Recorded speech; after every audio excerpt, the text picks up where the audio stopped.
Welcome back, everyone, to The Good, The Bad, The Rugby. I am joined by Ben today, and we're going to talk through the ultimate team to challenge South Africa this summer of 2021 in the Lions.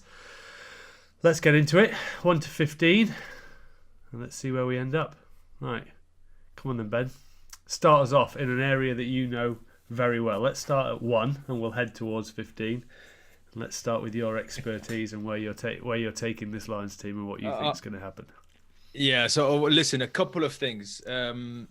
You're going to face the World Cup champions who absolutely demolished everyone in 2019. Massive pack, massive lineup. If I remember, I hope I'm not talking shit here, but I think that I remember them having the crazy statistic of haven't lost one line out on their input in the whole World Cup. And it's been their absolute platform, and they drive everywhere. So my pickings are basically based on size, on power, but also on line out ability, because it's going to be such a massive sort of key thing to it. So are you the Norse? Are you basing it all on stats? No feel. Come on, French flair, bit of gut in there. You've got to can't just base it on stats. Sorry, and one last thing. Also, I realized I put way too many English blokes in it. So I got rid of them. So I got rid of them as I went. You know, however good they are, one of them will have to go. If you get a whole back row, whatever, you know, one of them has got to die. So now listen. Number one, I'm talking about power. For me, Lou said probably has to be Mako. So yes, not the Mako that we've seen in Six Nations. But I felt, I literally physically felt how good he could be when he's on form, and I think he's unstoppable. He's got that right balance of power in the scrum, but also handling ability, and he's the only one that's got both those things at the moment. So you're going a little bit of experience on there. I went Wyn Jones. I just think with Gatland's Welsh connections, I think Wyn Jones had a fantastic Six Nations on form, and I was Mako would be my guy off the bench, because I think Mako can perform that role in terms of coming on and making a difference, where I'm not sure Wyn Jones would carry that same, or you'd have to look at someone else, whether it be I don't know, Cian Healy, or I've got to think about Joe. I mean, even Alex put in Joe Marler, didn't he? But I'm going with Wyn Jones as my one. But we've got to basically, we've got to agree, have we? I assume. Well, I'm going to obviously always bow down in this area, and I expect you to do the same in the backs later on. So I will let you have Mako V, because I would have had him on the bench anyway in my team. Yeah, no, I think you need Mako. Wyn Jones would be on the bench. To be honest, if I was going down my strategy, I would have put Beno Obano on the bench, because he is one big old block that he could have to fire off there. But Wyn Jones, fair play to Six Nations. He's got to make it. Yeah. All right. A place. Let's go to hooker, somewhere that you definitely know very well. Yeah. So listen, hooker for me, the starting hooker of the Lions has got to be Ken Owens, just in respect of what he's done in the last couple of months, his leadership ability. I mean, we can talk about leadership afterwards, because I think there's a strong chat with the captaincy and all that. I definitely think his name should be chucked in there for the captaincy. There's also going to be the midweek captains, the changing room captains, the life captain, whatever you want to call it. So you might have one huge name, but you also need those guys, and he's definitely one of them. I would still back Jamie George on the bench, because I think he's just a full package, and he's super reliable. He's got the Lions experience. Maybe not top of his form at the moment, but how good can he be in the next couple of months? I think he can be outstanding. So I would start Ken Owens and have Jamie George on the bench. I've gone George Turner. I thought he's fantastic around the field. Now, in terms of, the only problem is with that is what you make of his darts. And you know, Scotland lost 7, and he was mainly the starter, and he only had 31 wins. So it would definitely be his issue. But around the park, again, I'm going to bow down to you, and I'll say I'll quite happily bring him off the bench, because I think he adds unbelievable energy and aggression in his carrying. Even though he's not the biggest guy, his energy levels are through the roof. So I think he'd be a great impact player, or a finisher, as Eddie Jones would say. So I'm quite happy to go with you again there, with the sheriff in our hooker spot. And Jamie on the bench. That's harder. I would prefer. I think at the moment I would, but again, this could come down to our debate at the end in terms of leaders. and about around that Test team. Is Turner in that place? I think he's a fantastic option off the bench, but is this what we want or what Gatland thinks he's paying? I think you're right. I think Gatland will probably go with someone like Jamie George on the bench, just because Jamie has got great energy as well. But on form, I would have taken Turner. So we've got to agree. So I'm going with you again because this is your area of expertise. Thank you very much. Well done, Ken Owens. You got it. Yeah, well done, Ken. You've just snuck in there just because you're Blazer and you knew and your mate stuck up for you. Right, let's go to a place where I definitely know nothing about the dark world of the tight head. To be honest, that one was relatively the easiest position to pick out of all of them, because you got two standout blokes who will not play 80 minutes because playing against South Africa is tough enough. That playing full 3 times 80 is not going to happen. I would still start with Big Tag Furlong, because I think at the moment, you saw as soon as he's on the pitch and he goes well, he's just got this monster power about him. Again, combined with some great hands and great skills, that I think is just going to be the key differentiator between the Springboks and the Lions. And on the bench, I would have Kyle Sinclair. Yeah, I actually pretty much agree with you on this, because I think Furlong had a little bit of a quiet period when he came back, when he was coming back from that injury. But then in the Six Nations this year, you saw the best of him. The tight work he did, the loosey-goosey footwork that he showed in a couple of games where he was stepping people and he's offloading. I think he's really back singing. So I agree. I'd have him as my starter. And in terms of what's left, I think I would be, in some ways, I thought Andrew Porter makes a massive difference when he comes on. But again, we know what Carl Sinclair can do in the right team when he's happy and he's brought on at the right time. So again, I will agree with you. Sinclair is fine on the bench. So there you go. Thank you very much. We're agreeing. This is so harmonious. I'm not arguing with you yet, but that's because I don't know anything about what we're talking about currently. All right, let's move into the Boiler House. Is there any doubts? Complicated. Very complicated. Is it all about partnerships for you in this and line-out options and the balance of the back row, or are all those things coming into your thoughts, or are you just going, right, who's the best players and we can make it work? But that's the question I've got for you, actually. Do you reckon it ever goes down in the selector's mind, or there's too many of the same team, or is it the other way around? We'll try to combine same nationalities to use the automatics? I would hope that wouldn't be the case. I would have thought the first thought process would be line-out options, and how because you can correct me if I'm wrong. From my short stint in coaching, normally you want 3 jumping options, and if you've got more, even better. But as you would say, going against this African setup, you also need some big boys who can stand up to them man exactly. to man. So that's why I've gone with something that's not going to be liked by everyone, but for straight away I've put Maro Itoje at 6, so he's not even going to play lock. So I see that solves the whole issue of you need 3 jumpers. That's done, and it brings that physicality. And then we'll see later what is done. Obviously, Alwyn Jones has got to be close to it, but then between James Ryan and Johnny Gray, to be honest, it's 3 guys that are incredibly good and relatively the same type of second rows that are absolute workhorses, great in the line out, and they can do anything. But then if you want to match physicality, the only one who's your Simon Shawsey, who's your, the big fella you can chuck in there, is Johnny Hill. He's the only one that gets in there. So I would start Johnny Hill with Alwyn Jones and have then basically James Ryan or Johnny Gray on the bench who can cover a bit of everything. No, I like your thinking. But I'm going to go. We're going to have to move these fellas around. Yes, you've got to front up, make your tackles get over ball. But also, what England's performance against them in that World Cup final proved is you need to have a little bit of nous about you. You can't keep doing the same things if it goes wrong. So I think they do need a little bit of movement in there, and I think the back row is so heavily contested at the moment that there is enough players in that back row that I have gone with Alan Wynne and Itoje. Alan Wynne, obviously, I'm not entirely sure he's the best player at the moment, but we talk about leaders and what Itoje can learn from him by playing alongside him. That is where I went with. I think there's a good partnership within there. Alan Wynne will do a lot of the nuggety 2-yard carry stuff, and it leaves Itoje freedom to get over ball, carry, little hands, little tip passes, and maybe play a bit more of that role.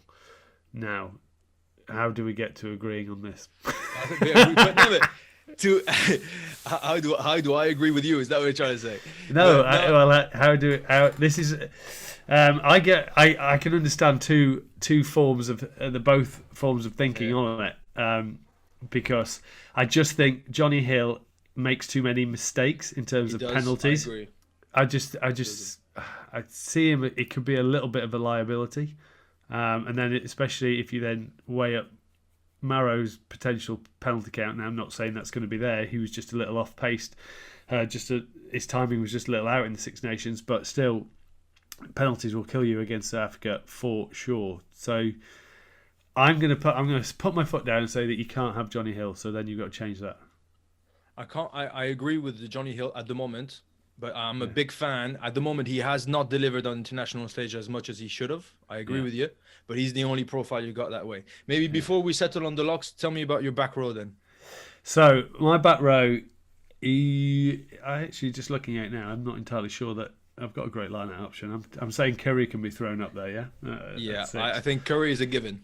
So I've got Curry at blindside, I've got Watson at open side, and then I've got Faletau.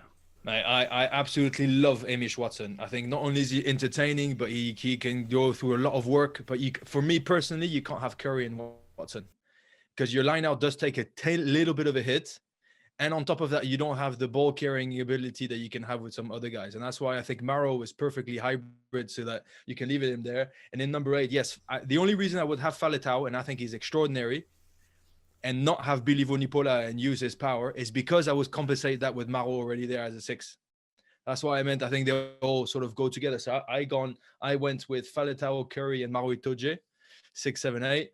But then if you insist that Johnny Hill can't start, then Marrow has got to be the one to step up as number 5. Okay. And so basically you're killing my whole plans. That's what I like to see.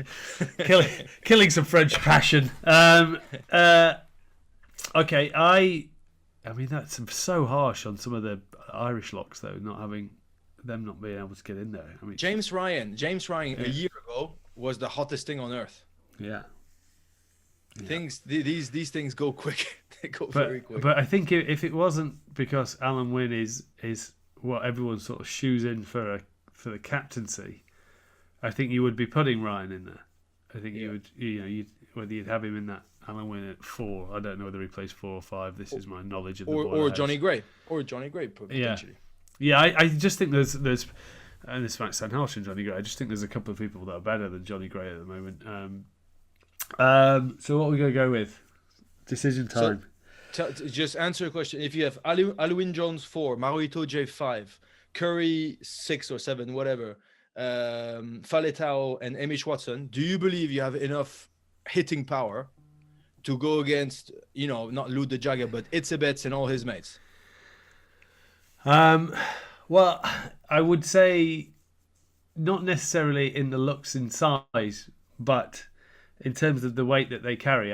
You just watch games with Watson hanging off him, and he bangs people in attack. So, and I'm saying that I think you need to play things a little bit differently. You've got to be able to defend these guys, but then I think you've got to have a little bit more in terms of attack and be moving them around a little bit. I mean, the only thing you could throw around. I mean, but if you throw Tipuric in there for another line-out option, you're not really gaining in size. You're gaining in height, but not really in the muscle and power size. But yet, people in Wales would say that he's the first name on the team sheet. So this is where it gets very, very tricky. And where we've got to try and find an agreement of some description. We've gone nowhere. All right, so if we agree that Johnny Hill, we can't go through my idea because at the moment he's just not there yet. Yeah, it would be too much of a risk. Then how about then you put who would be the next biggest that you'd want in there? Would it be Johnny Gray or James Ryan? Are they pretty similar profile? But so why don't you put because we're compromising because that's what we do. Why don't you put Alan Wynne in there with James Ryan, and then Yeah, I'll give you a Toji at 6. that sounds good to me. And then are you putting And that Curry at that 7 that rather you've than got. Watson? Yeah, I think you have to. I mean, I love Watson, but Curry has just got that. Yeah, they're pretty similar, except I think Curry is to compare to everything you just described. Do people bump off Curry? Yes. Is he good in attack? Yes. Is he good in defense? Yes. And on top of that, he's a pretty decent jumper. So for me, it's a no-brainer. Okay. Fine. So we have got second row's got Alan Wynne. We've got James Ryan. We have at 6 we have Maro Maro, Itoje. At 7 we have Ben Curry, and at 8 we have Tulupe Falatau. 100%. Yeah, and then you have Big Billy on the bench, or depending on the options, you can go with somebody else. But I think Big Billy needs to be there at some point. The real Big Billy, not the Big Billy of last Six Nations. Well, that's the problem. Is Billy going to get back there? And this is it. This is why when we get on to the fact that I don't have Owen Farrell in my team, is because where is their shot window to go to get their form back? What game is Gatlin going to go watch and go, actually, yeah, they're back on form? You know, they had their only window was that Six Nations. Yeah, and ultimately, if they hadn't played in that Six Nations, they would have been in a better spot than what they are now. Because he knows they're going to be fresh. He can just say you would hope that they're dominating at championship level, which after that first game they now seem to be back on form. So yeah, I worry about where is the big game that's going to prove his fitness and his ability to then go and mix it with the big boys. That'd be my worry for Billy now. All right. You gave me Maro Itoje. I'm ready to give you one guy for the backs, but not more than that because I have to make it interesting. All right. So let's move on. 9. I went for the person who played the most, was consistently good through the Six Nations. So I have gone with Ali Price on that. Now, where did who did you go? Who did you go? Hang on. Who did you pick at 10? I picked the one who's definitely not going to be picked in Russell, because that's how I want to play. So be wise on who you get rid of from my team, because I think they will pick. I think they'll pick Bigger at 10. But I went with Finn Russell because he can win you a game. Now people will flip that and say he can lose you one, but in Finn I trust. So I think this is the only position, the two positions in this team where I wanted to go with partnerships from the same country, just because you win so much time and experience. And to be honest, locks who play together, that's bullshit, because yes, you can know each other, but you pick up what you do in the scrum is fine. The lineouts is different. The props, even, hooker and prop maybe, but that's about it. Back row composition, no, it's about balance, but they know how to flip and all that. So I've gone. I think it should be the Irish 9 and 10, basically Johnny Sexton and Conor Murray, just for experience. I would have loved to see the real Owen Farrell there, because he would have been perfect to front up to the physicality. But like you said, where was the window where they could go back to what they were 18 months ago? And I think that has passed, unfortunately. And I don't want to put him at 12 because I'd rather have him on the bench or something.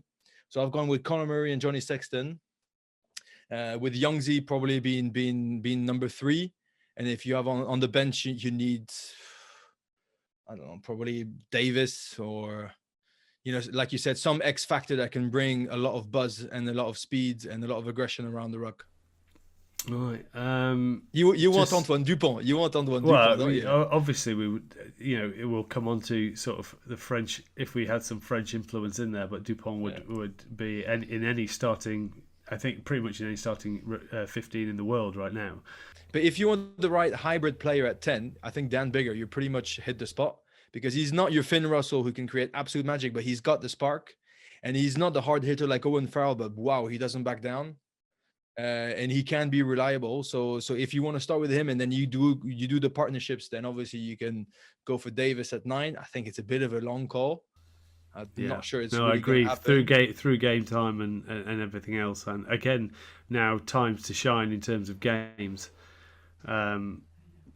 Yeah, this is. I think it's a tough. I think 9 is tough because there's no one really who's jumped out. I don't think. Obviously, Ireland had tough start to the Six Nations. They didn't really fire, but then they finished on a high with that England game, where they both played well, and I think Conor Murray got man of the match, didn't he? So. Yeah. Or can I add one thing? The only reason why I'm so confident about this is because we chatted to Ronan O'Gara the other day, and his first answer was, "No, Johnny's going to start at 10." And there was not even a question of there was not even an ounce of a doubt. He said because you need the reliability, you need the leadership component, and he loves Finn Russell, and he thinks Dan Biggar is very good, and he thinks Owen Farrell could be very, very good, and was extraordinary 18 months ago. But for him, it was just a matter of, it's going to be him. If it's going to be him, in my mind, he has to be with his mate Conor Murray. All right, I'll tell you what we'll do is, I know you want a partnership, but let's not do a partnership. If it's bigger, you can't have a partnership, I don't think. No. So I'll give you Conor Murray. Yeah. And you give me Biggar. You got it. There you go. That is what we're all about. That is what we're all about. Adaptation. That's why we got along in this world. We could adapt. Right, moving into the centres. Now, I think hopefully at 12 there shouldn't really be a doubt in terms. For me, it's Henshaw. Henshaw all day long. Yeah. I agree with you. Now, I'm not for this Lions. I'm not really interested in playing 2 10s, so I've got no interest in the foul chat. I think with centres, you want people who want to get involved and they want to mix things up. You'll be playing against two. I think we're going to agree. I have a feeling we're going to agree.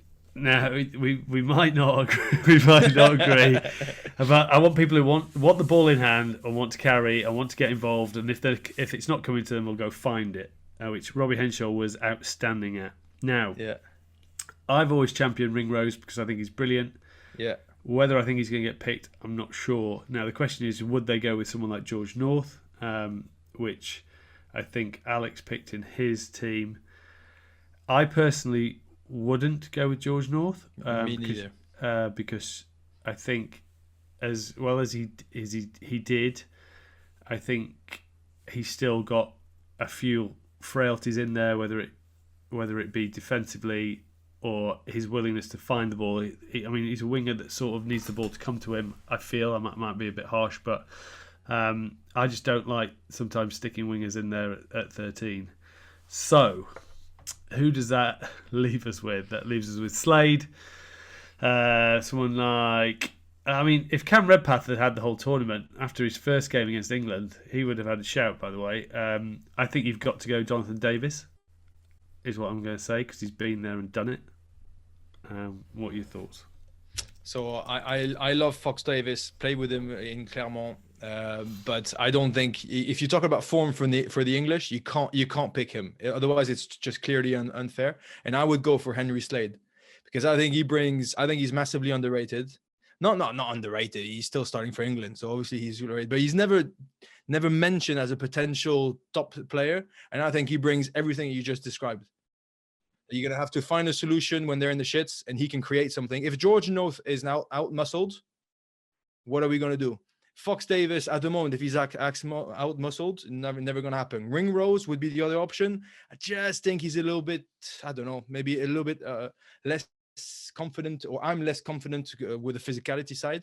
So I think Henry Slade can bring everything, can bring also sort of the 10-12 option, handling skills and kicking skill without having the whole Farrell at 12.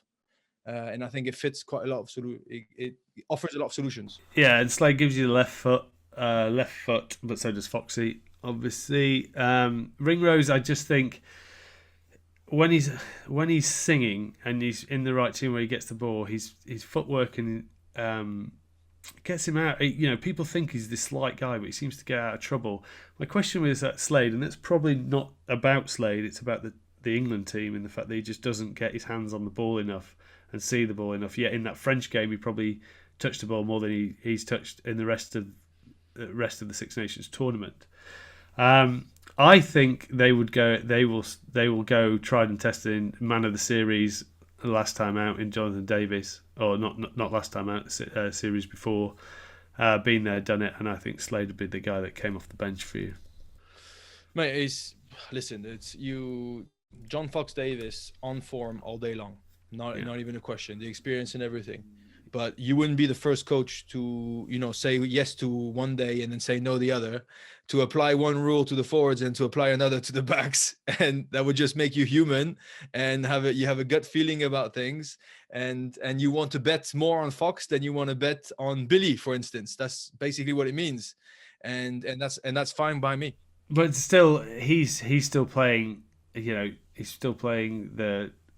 I'm not even going to get the name of the tournament right. The Pro 14. Pro 14.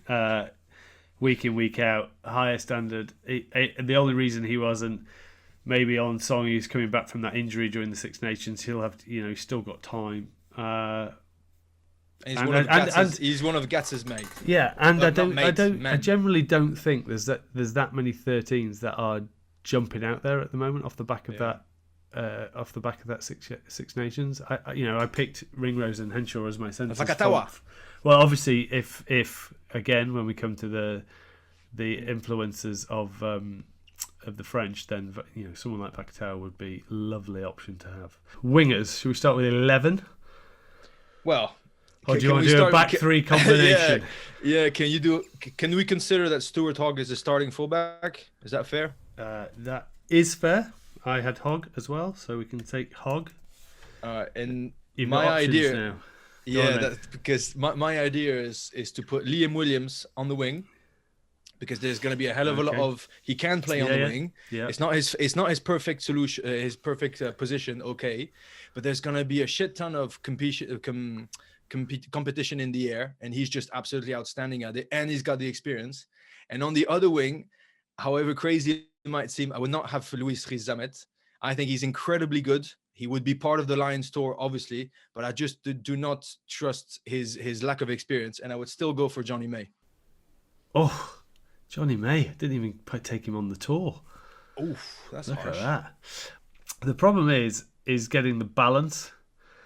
Now, if you think that Jack Noel's unfortunately not going to be in the Champions Cup to sort of put his case forward as much as he'd want to, but he'd be a great player to go on the Lions tour. I think his balance of his taking the tour in, he would fit into a Lions tour very well. Plus, I like wingers who will go and find work. My question is sometimes around Johnny he sometimes wants that ball out in that space, and if it doesn't come to him, he can sort of miss out. Whereas I think Watson is similar to that, but does a bit more. Yeah, if I wanted a left field, I would say that Jack Noel will get fit and he would go, because he would be perfect for against the Springboks. He turns up everywhere. His work rate is outstanding. He's good, obviously, over the ball and things where you need to be. But I would like to see Reece Zammit against Cheslin. I mean, that would be a nice little max-up, wouldn't it? A little foot race between those two. With the way things are going with Louis Rizamet, even if I don't pick him, you know what's going to happen. Somebody's going to trip down the stairs before the first step, and he's going to start. He's going to chip over and score, and you'll be like, he's exactly. Or if he's on the bench, he's coming on after 2 minutes. He's got something about him at the moment. He's a bit unstoppable. I'll tell you what. I'll admit I completely forgot about Anthony Watson, and I that's a mistake. So I will go for 3 fullbacks at the back: Liam Williams, Stuart Hogg, and Anthony Watson. All of them together, and all of them incredible under the high ball.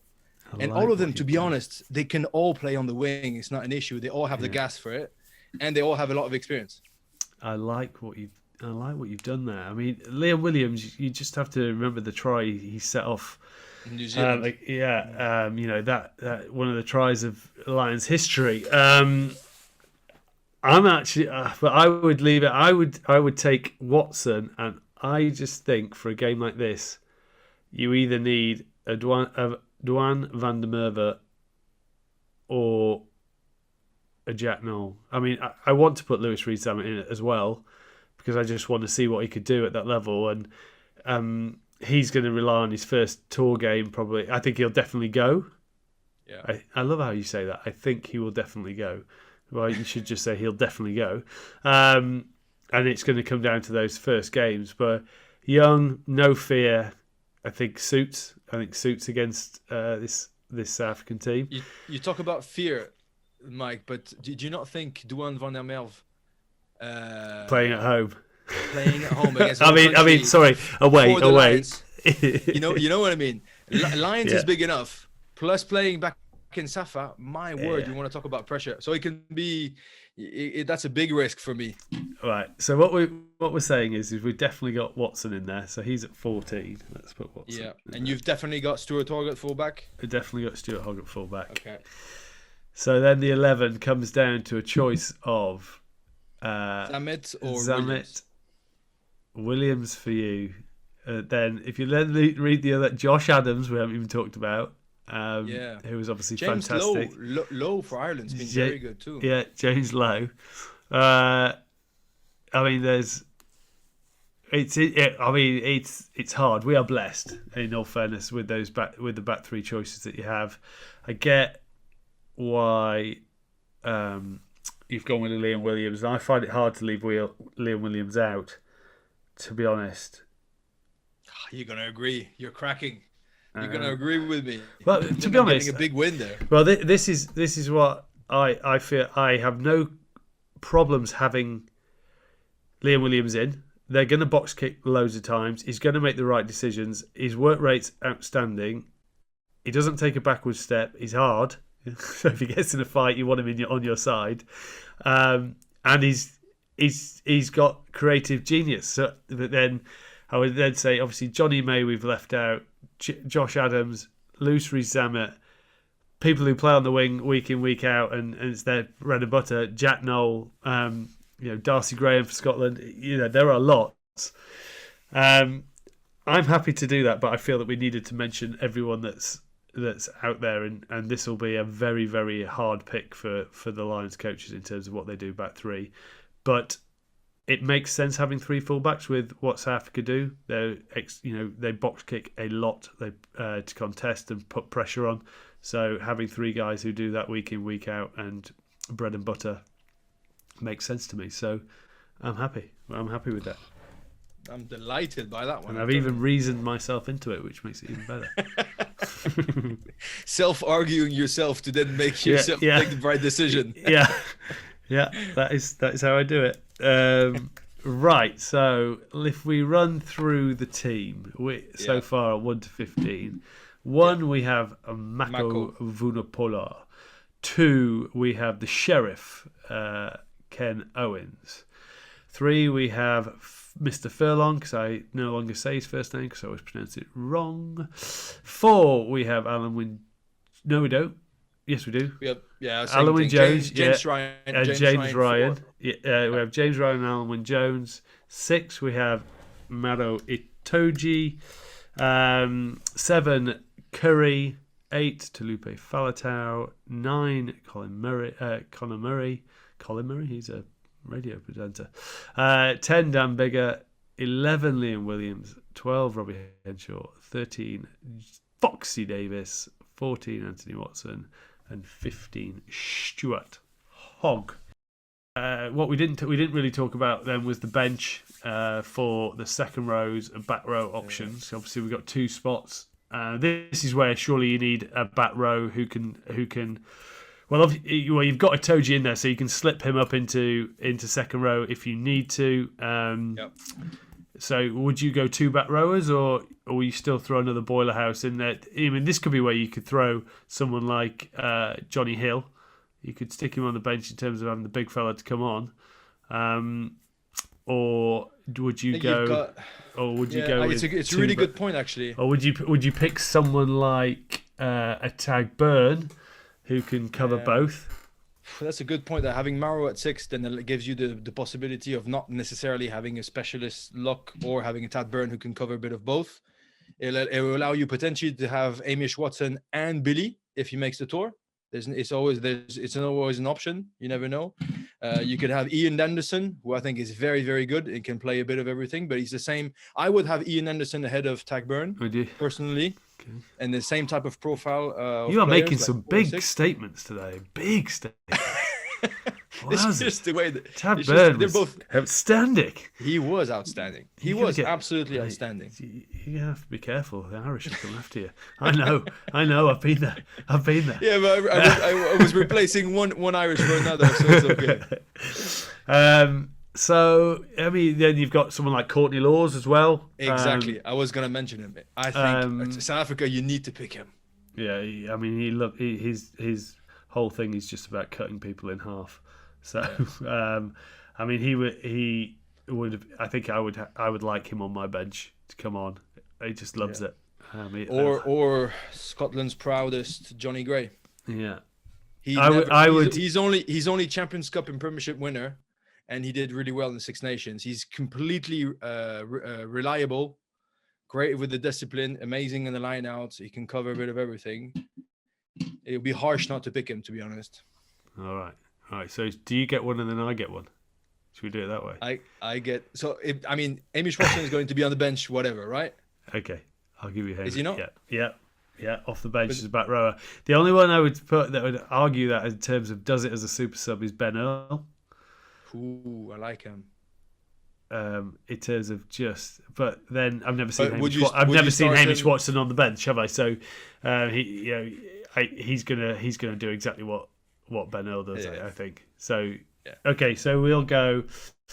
You've picked Henderson, yeah. We've picked Henderson. Was it Henderson? No, it was Johnny Gray. Johnny Gray. Sorry, Johnny Gray. Please don't hate me.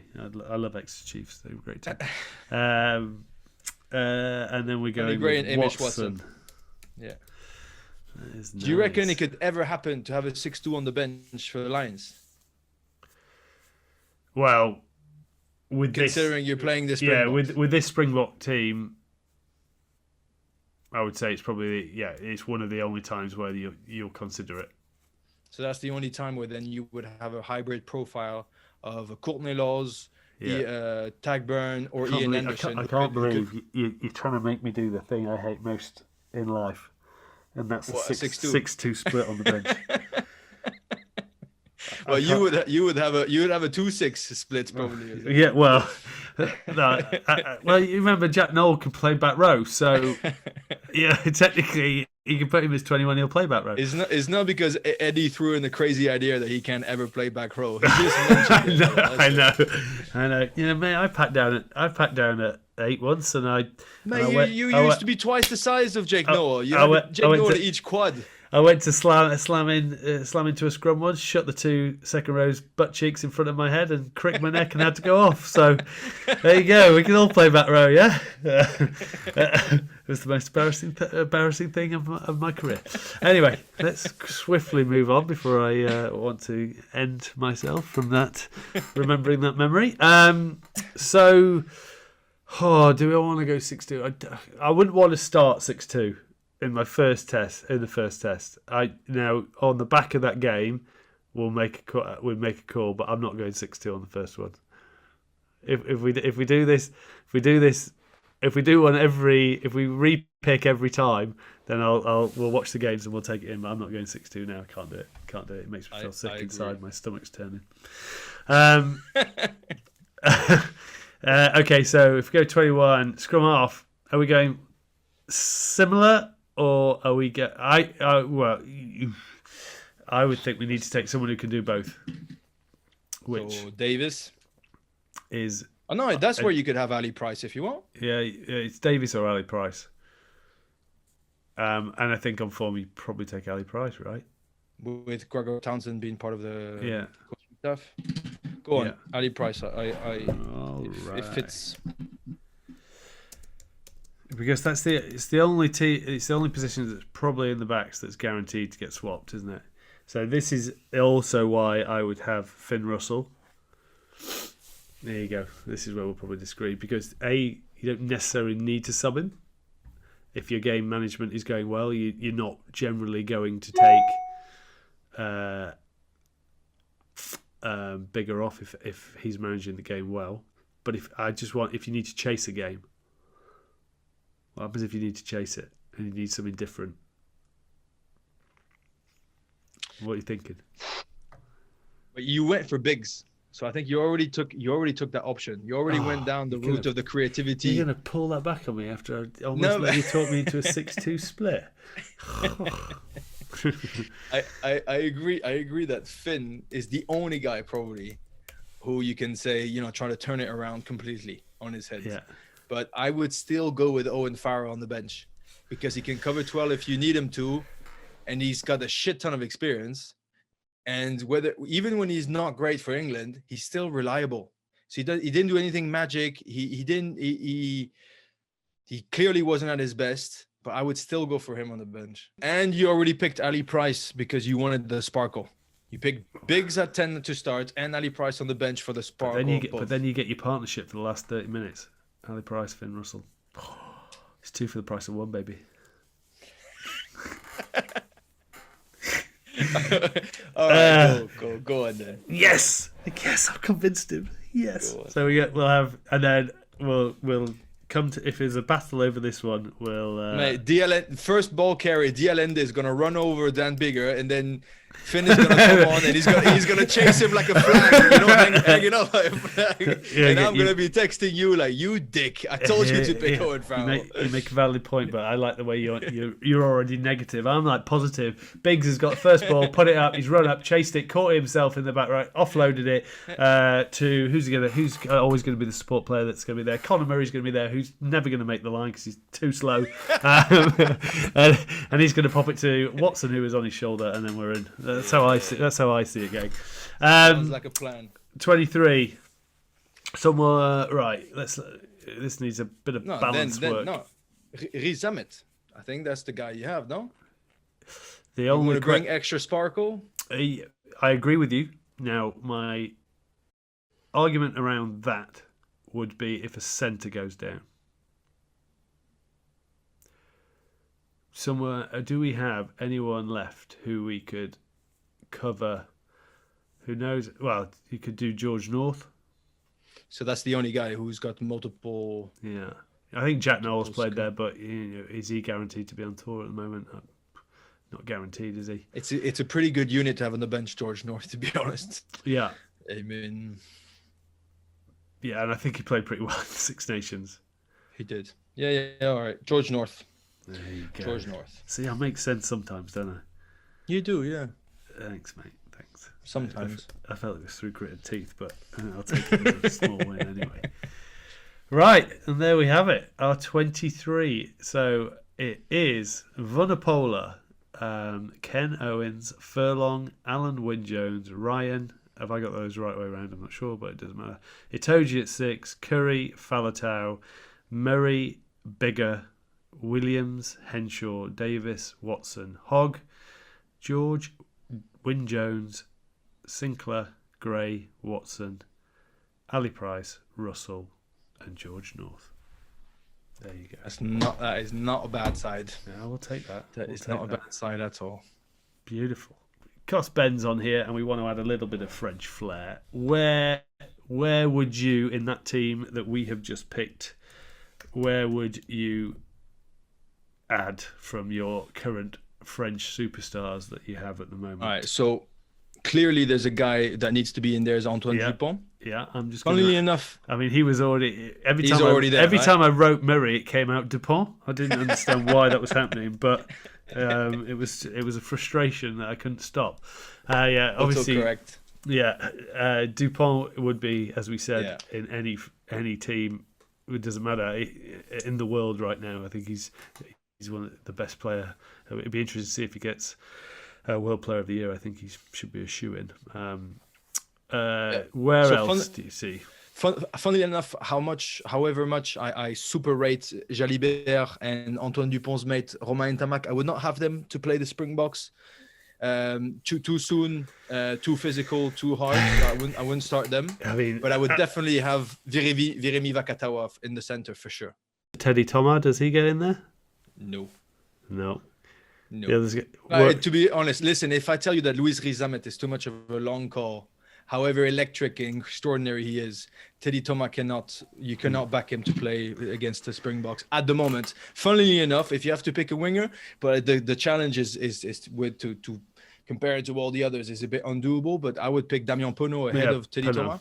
Thomas. And he's Johnny May 18 months ago. Yeah, but even more physical. I mean, he's a head. I mean, he looks to me when he plays, he's a winger that doesn't care about his body, which is very, very rare to find. He will throw himself into anything, loose balls on the floor. He's not scared of trying to sit people down, even though you wouldn't necessarily he's the biggest man in the world. He'll get physical with you, and I think he's just going to get better and better. I've got a secret love crush on him, but please don't tell him. No, you can do it if you want to. I don't mind it. No, I think he's brilliant, but at the same time, it wouldn't be easy to fit him. The only other guy I would see is the hooker Julien Marchand. Mate, I literally was just about to say Marchand. Mate, to be honest, at the moment, he doesn't do anything wrong, and he just keeps on stepping. And never forget, 18 months ago, he was not even the starter of the French team. Kamisha was miles ahead of him. But then every single time he's had the jersey on, he just performed better and better and better. And then he came back from international rugby and he killed against Munster with Toulouse. And he's just a next level. And he was captain of Toulouse at 22. He's got serious leadership experience and polls about him, and a lot of guts, a lot of grit, a lot of smartness. I really rate him. Yeah, no, I would agree with you. Elsewhere, what else have we got in terms of? I mean, obviously. Dulin had a fantastic tournament, but he's up against two-time Six Nations Player of the Tournament. So unfortunate for him there, but special mentions go. Pat Rowe, any of your boys? The only guy who's basically a mix between Faletau and Vunipola would be Greg Aldrit. But Faletau, to be honest, I haven't seen him play as well as he did for the last Six Nations for the last 5 years, I think, or something. He's really impressed me the last Six Nations. Really stepped it up. When he's good, he's got something special. So it would be tough to get in there. Maybe you could use a little bit of power in the locks. Yeah. So Romain Tao, you would speak, or Bernard Leroux to play against his old mates, the Saffers. I'm sure he'd get a warm welcome. But there we are. I'm sure we'll be putting those up online. And thank you for anyone who's listened in. Thank you for Ben for joining us. You're very welcome. I hope you enjoyed that. It's not often you get to pick a Lions 15. It's the French first time ever. It's the first time ever. There you go. Well done you. You managed to change my views on my bread and butter. Well, actually, it's not my bread and butter. I never played. Anyway, now I'm going to go cry again. But cheers for your time, and I hope everyone enjoyed it, and we'll catch you later. Cheers.